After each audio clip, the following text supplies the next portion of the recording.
So, as I said before, the second part of today's presentation is about relationships. Relationships involve expectations, assumptions, and perceptions.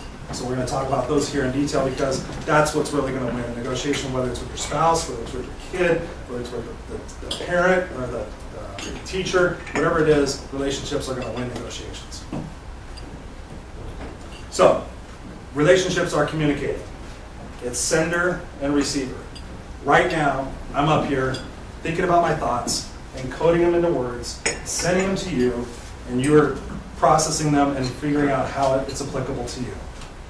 Now, I know that we can hear much faster than we can talk. So there's some of you out there looking at me, listening, and kind of going, okay, I'm getting part of this, but after this I got to go to the grocery store, I got to do my laundry, I got to do something. So the communication process is vital when you're communicating with either a sales rep or a customer, because you want to make sure you're actively participating in the communication process. So you want to make sure, number one, you think before you speak. That's super important. If you've ever had a personal relationship with somebody, if you actually said what you were thinking before you actually thought about it, what happened? I've had sales reps in my office who have said things that they didn't think about before they said. I've said things that I didn't think about before I said. Not so much for the relationship building process of it. Hearing versus listening. This is crucial in all relationships. If you walk out of your day with one thing, it's hearing versus listening, because what happens if we're not truly actively engaged in what the person's saying and processing that and listening, what happens is we have selective listening, where we hear, okay, I just heard the guy talk for 1 minute, I heard 5 or 6 words, okay, I think that's what he's talking about. And we make those assumptions. Now, by show of hands, how many of you have talked to your spouse, your loved one, and not really paid attention and had them say, did you hear a word I said? See the hands? Yes. I have had experiences with that. I know my sales reps have had experiences with that. What's happening? I'm explaining to them my needs, my wants, my goals. They're picking up 80% of it, 60% of it, and then I say, so, do you understand what we're looking for? Oh, absolutely, Chris, absolutely, I got it. Okay, well, I think he's got this, so I think he's got that. Okay, I'll just figure it out.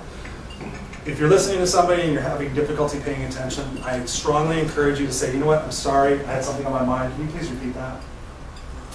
That is so important. Or if you're speaking to someone, you can tell they're just kind of not checking in, to say, you know what, I need to say that.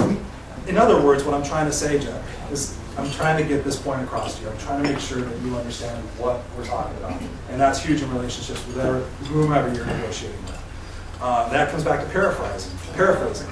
If somebody says something to you, repeat it back to them and say, you know what, Chuck, I understand what your business needs are. You need increased productivity, you need a price that's at least 20% lower, and you need me to provide value-added services for you over the next 2 weeks. Is that correct? You got it. Thank you. That's what I'm looking for. Cool. Okay. Handshake and you walk away. I know that person's really interested in my needs and my wants and my desires as opposed to just what is important to them. And I know that I'm going to have a long partnership with these people. Body language, huge. 80% of our communication comes through our body language. And so as I mentioned before, we had the freight consultant that I negotiated with, walked into a business negotiation with some carriers, kid you not, sat down. All right, so here's what I'm looking for my client. I'm looking for this, I'm looking for that, I'm looking for this. Kid you not, I was horrified. So it's important when you're thinking about your body language, if you're negotiating with somebody, are you sitting there going, okay? Are you looking down? Are you kind of just not paying attention? Think about your facial expressions when you're negotiating with somebody. You're coming across saying, so you want some equipment? Okay, I've got a deal for you.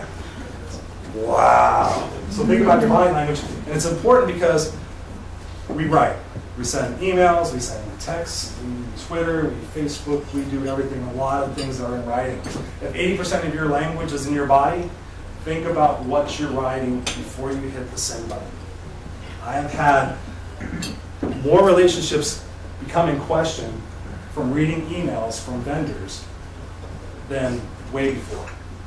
Because they want to get their pressure to make sales calls. Or, oh yeah, Chris, I got a couple last week, and I was like, whoa, did you read that out loud? And it's about our perception. It's about what we're bringing to the table, what kind of mood we're in, and we're reading this going, okay, wow, this guy's kind of being a jerk. I'm not sure if we have a good partnership. So think about that before you send your emails, whether it's to your vendors, whether it's to your loved ones, whether it's to your boss, whether it's to your coworkers. We were talking about coworkers earlier. If you're in a hurry and you send something off, I need this from you and I need it by Monday. There's Chris again. Hey, needs. Wow, I'm really sure Chris. What email? I didn't get an email. And obviously, one of my pet peeves is not interrupting people. That immediately shows that you're disrespecting the time, the energy that they're taking to formulate their words and their thoughts to help you, or to talk to you, or share emotions and share feelings. Don't interrupt them because they immediately go, "Oh, so you got something better else to say?" So what I'm saying isn't important. Just wait. Think about your thought and let the person speak it out. And that way you can say, "You know what? I heard what you're saying, and here are my thoughts and my feelings on that as well." Learning styles.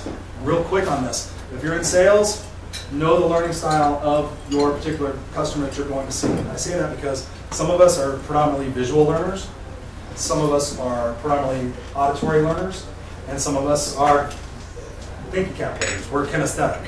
So if you know that you have a customer that is a visual person, that you walk into their office, you see lots of things, papers, books, stacks, you know they're a visual person.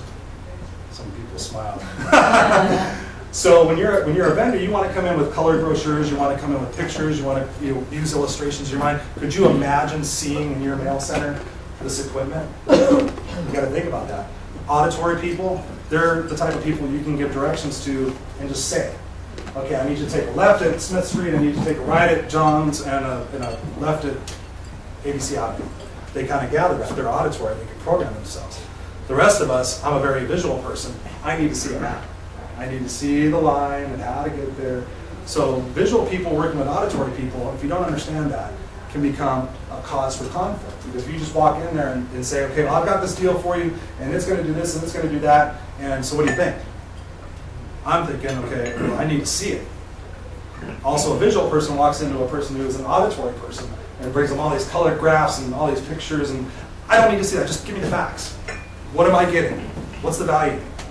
So it's very important in knowing that. And the kinesthetic people, they are the frustrating ones for me because I am like just a little excited, a little enthusiastic. So what do you think? What can we do? What can we do? What can we do? What's your decision? Okay.